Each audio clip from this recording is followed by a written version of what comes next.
And I'm joined now by Akiva Eldar from Tel Aviv. He's a political analyst as well as editorial writer and U.S. bureau chief for the Israeli daily newspaper Haaretz.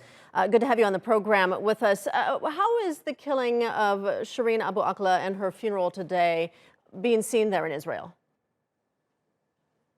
Yes, it depends if you are asking an Israeli who is a member of a human rights organization or an Israeli who is a member of one of the right-wing, radical right-wing parties. If you ask a human rights activist, he will tell you that this is another result, the price that both people pay. Just to remind you, the context is that a few days before Shireen was assassinated, three Israelis were killed by youngsters who came from Jenin. And this was a reaction maybe to convince the Israeli public opinion that the government is not helpless when it comes to attacking Israeli civilians.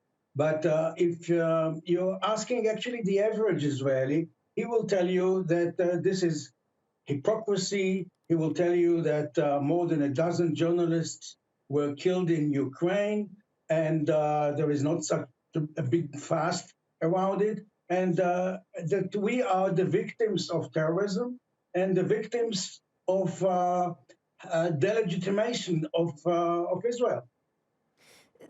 Earlier, we saw those shocking images of Israeli forces attacking the mourners carrying her coffin. Do you think that will be the image that's remembered from today?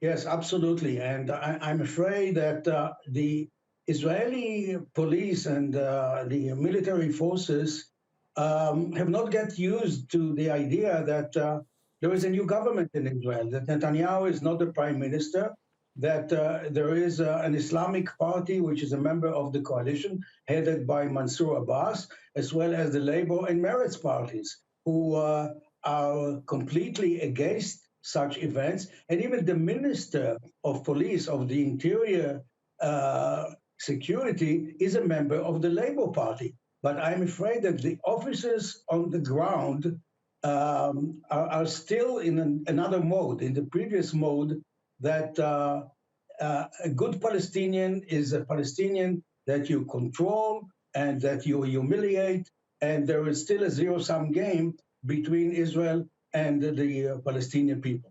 All right, we'll leave it there for now. Akiva Eldar joining us from Tel Aviv. Thank you.